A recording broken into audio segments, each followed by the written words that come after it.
Naik-naik ke puncak gunung, tinggi-tinggi sekali. Kiri kanan kulihat saja banyak pohon cemara.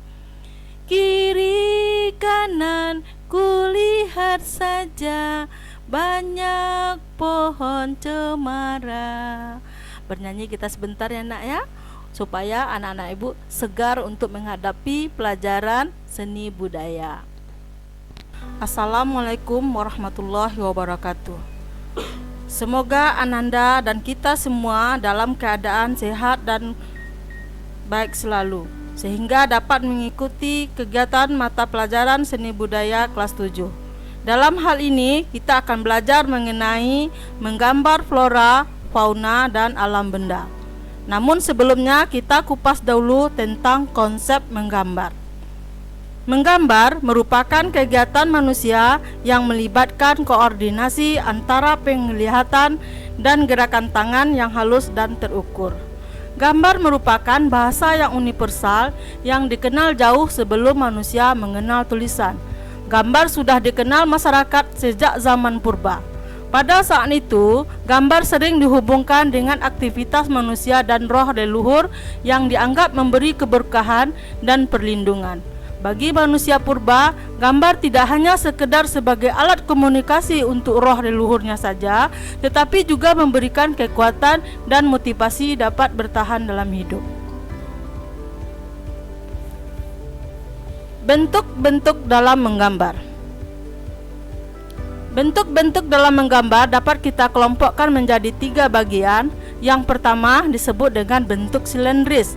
Yang dikatakan dengan bentuk silindris ialah bentuk benda yang merupakan bentuk dasar silinder, atau contohnya seperti cangkir, poci, kendi, vas bunga, gelas, botol, dan sebagainya.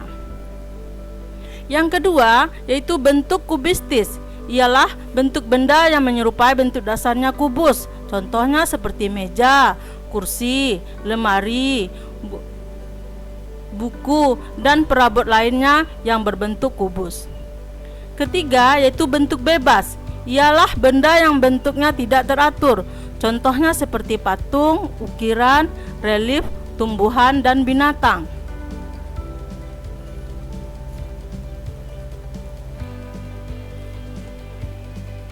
Komposisi menggambar. Komposisi dalam menggambar dapat dibedakan dalam 2 jenis, yaitu simetris dan asimetris. Komposisi simetris menunjukkan bahwa objek di bagian kanan sama atau mirip dengan objek di bagian kiri bidang gambar. Sedangkan asimetris ialah kebalikan dari simetris, yaitu di mana sudut sisi yang kiri berbeda dengan sudut sisi yang kanannya. Teknik menggambar. Teknik menggambar dapat kita kelompokkan dalam beberapa bagian. Yang pertama yaitu teknik arsil. Teknik arsil lebih mendekatkan pada kekuatan garis atau disebut dengan stroke. Dilakukan berulang-ulang secara sejajar maupun tumpang berpotongan. Hal ini dilakukan untuk memberikan kesan gelap. Yang kedua, teknik dusel. Teknik dusel merupakan suatu teknik menggambar yang menggunakan goresan pensil gambar dengan posisi miring atau rebah dalam rangka membentuk objek gambar. Yang ketiga, teknik pointillis. Teknik pointillis merupakan suatu teknik menggambar yang menggunakan unsur titik sebagai pembentuk objek gambar. Yang keempat, teknik akuarel. Teknik akuarel merupakan suatu teknik menggambar khusus menggunakan bahan cat air atau tinta gambar. Dan yang terakhir yaitu teknik plakat. Teknik plakat merupakan suatu teknik menggambar yang menggunakan bahan cat air, cat akrilik, atau cat minyak. Alat dan bahan menggambar. Pertama, pensil, Pensil dapat dibedakan menjadi dua jenis, yaitu pensil tanda H dan pensil tanda B. Pensil tanda H memiliki sifat keras dan cocok digunakan untuk membuat garis yang tipis.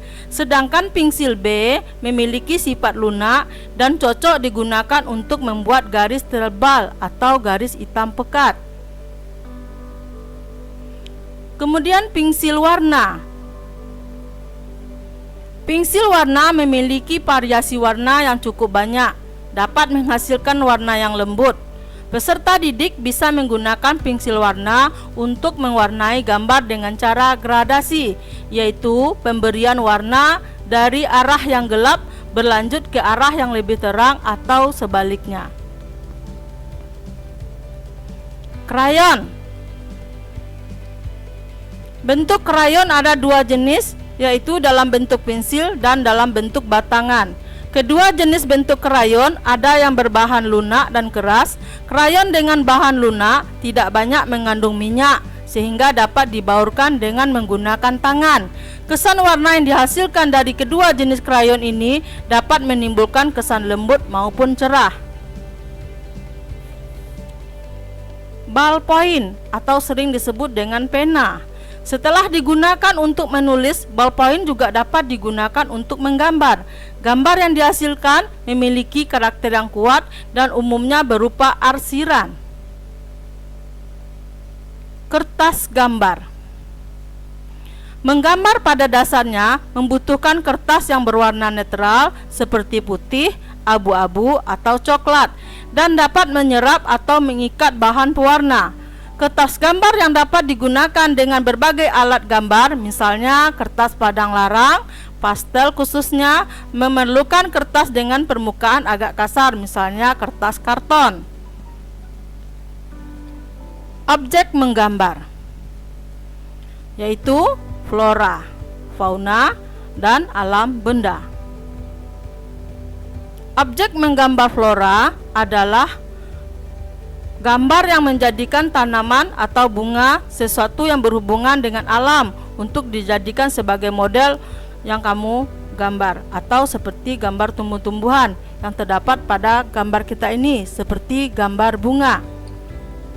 Cara membuat gambar flora. Pertama, kita garis dulu bagian tangkai, bagian daun. Kemudian kita lanjut pada kelopak bunga.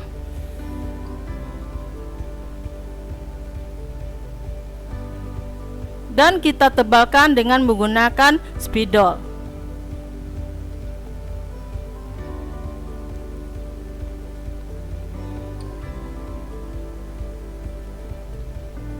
Objek menggambar fauna, seperti membuat gambar pada binatang, gambar pada bentuk-bentuk kupu-kupu, kelinci, sapi, dan sebagainya. Menggambar fauna yaitu gambar yang bertemakan hewan sebagai hal yang akan digambarkan, seperti terdapat pada video kita ini. Pertama, kita membentuk garis, yaitu garis lengkung yang menghubungkan antara sisi-sisinya sehingga membentuk sebuah gambar kelinci.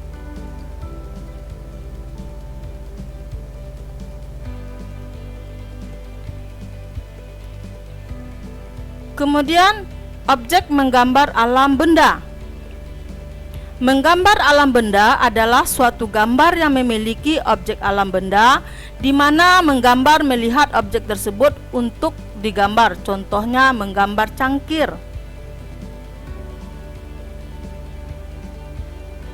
Pertama, kita membuat bagian elipsnya. Kemudian pada sisi-sisinya kita membentuk garis lurus.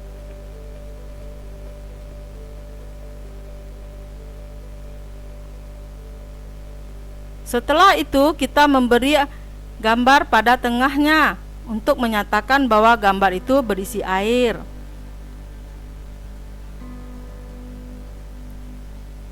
Jadi, dari uraian materi menggambar flora, fauna, dan alam benda dapat disimpulkan: 1.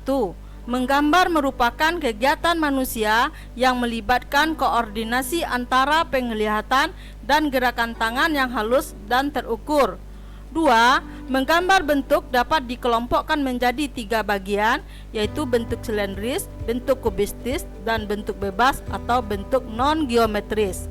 Yang ketiga, bahan dan alat. Bahannya adalah 1. Berupa kertas atau disebut dengan bidang gambar. 2. Alatnya adalah pensil, pena, cat air, dan tinta. Yang keempat, teknik menggambar terdiri dari teknik arsil, teknik dusel, teknik pointillis, teknik akuarel, dan teknik plakat. Yang kelima, unsur seni rupa terdiri dari titik, garis, bidang, bentuk, warna, tekstur, dan nilai gelap terang. Yang keenam, prinsip-prinsip dari seni rupa yaitu terdiri dari perspektif, komposisi, proporsi, pencahayaan. 7. Prosedur menggambar flora, fauna, dan alam benda adalah: pertama, pengamatan, kedua, pembuatan sketsa, ketiga, pencahayaan atau disebut gelap terang, keempat, pewarnaan, dan yang terakhir, penyelesaian akhir. Kesimpulannya, menggambar dengan tema flora tumbuhan, fauna hewan, alam benda dapat melatih imajinasi dan mengembangkan kreativitas. Menggambar juga dapat menambah pengetahuan tentang kekayaan alam Indonesia. Setiap daerah di Indonesia memiliki keanekaragaman flora, fauna, dan dapat memberikan identitas tersendiri. Kekayaan alam ini merupakan anugerah Tuhan yang wajib kita syukuri. Demikianlah materi kita tentang menggambar flora, fauna, dan alam benda. Apabila ada penyampaian Ibu yang kurang tepat, maka Ibu mohon maaf sedalam-dalamnya. Ibu sudahi dengan wabillahi taufiq wa hidayah. Wassalamualaikum warahmatullahi wabarakatuh.